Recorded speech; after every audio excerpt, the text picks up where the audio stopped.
Hi friends. അപ്പം ഞാൻ നേരെ ഇന്ന് വീട്ടിലോട്ട് വന്നിട്ടുണ്ടായിരുന്നു കേട്ടോ. നമുക്ക് 2 ദിവസം ക്ലാസ് ഇല്ലായിരുന്നു. അപ്പോൾ ഇന്ന് രാവിലെ നമുക്ക് കഴിക്കാനായിട്ട് അപ്പവും ഉണ്ടായിരുന്നു. പിന്നെ ഇന്നലെ പൊറോട്ട വാങ്ങിച്ചിട്ടുണ്ടായിരുന്നു. അപ്പോൾ പൊറോട്ടയും ഗ്രീൻ പീസും കറിയും പിന്നെ ചിക്കൻ ഫ്രൈയും ഒക്കെ ആയിരുന്നു കേട്ടോ.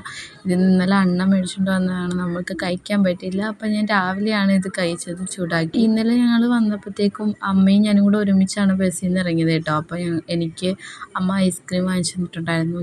ഞാനത് ഫ്രീസറിൽ വെച്ചേക്കുമായിരുന്നു. ഉച്ചയൊക്കെ ആയപ്പോഴത്തേക്കും നല്ല ചൂടായതുകൊണ്ട് തന്നെ ഞാൻ അതിൻ്റെ കാര്യം ഓർത്ത് അതിനകത്തുനിന്ന് ഒരെണ്ണം പോയി എടുത്തിട്ടുണ്ടായിരുന്നു കേട്ടോ. പിന്നെ അതങ്ങ് കഴിക്കാമെന്ന് വിചാരിച്ചു. അപ്പം നല്ല ടേസ്റ്റ് ഉണ്ടായിരുന്നു. ഈ ചൂടിന് ഇത്രയും വലിയ തണുപ്പ് കഴിക്കാൻ പാടില്ല, എങ്കിലും കുഴപ്പമില്ല, അഡ്ജസ്റ്റ് ചെയ്യാം. അങ്ങനെ ഞാനത് കഴിച്ചിട്ടുണ്ടായിരുന്നു കേട്ടോ. പിന്നെ ഉച്ചയ്ക്ക് ആയതുകൊണ്ട് തന്നെ ഞാനത് കഴിച്ചതിന് ശേഷം ചോറ് കഴിച്ചിട്ടുണ്ടായിരുന്നു. ചോറും മോരും ഗ്രീൻ പീസും പപ്പടവും ചിക്കനുമായിരുന്നു. അപ്പം ഏകദേശം ഒരു 4-5 മണിയൊക്കെ ആയപ്പോൾ അമ്മ തിരിച്ചെത്തിയിട്ടുണ്ടായിരുന്നു. അമ്മ പിന്നെ വരുന്ന വഴിക്ക് അച്ചാറങ്ങ് വാങ്ങിച്ചിട്ടാണ് വന്നത്. ഒന്ന് ഇഞ്ചി അച്ചാറും പിന്നെ ഒന്ന് ഈന്തപ്പഴം അച്ചാറായിരുന്നു കേട്ടോ. അപ്പോൾ ബജിയും മേടിച്ചിട്ടുണ്ടായിരുന്നു. അങ്ങനെ ചായയൊക്കെ കുടിച്ചു. അപ്പോൾ ഇന്നത്തേക്ക് ഇത്രയേ ഉള്ളൂ. അപ്പോൾ നാളെ കാണാം. Bye bye.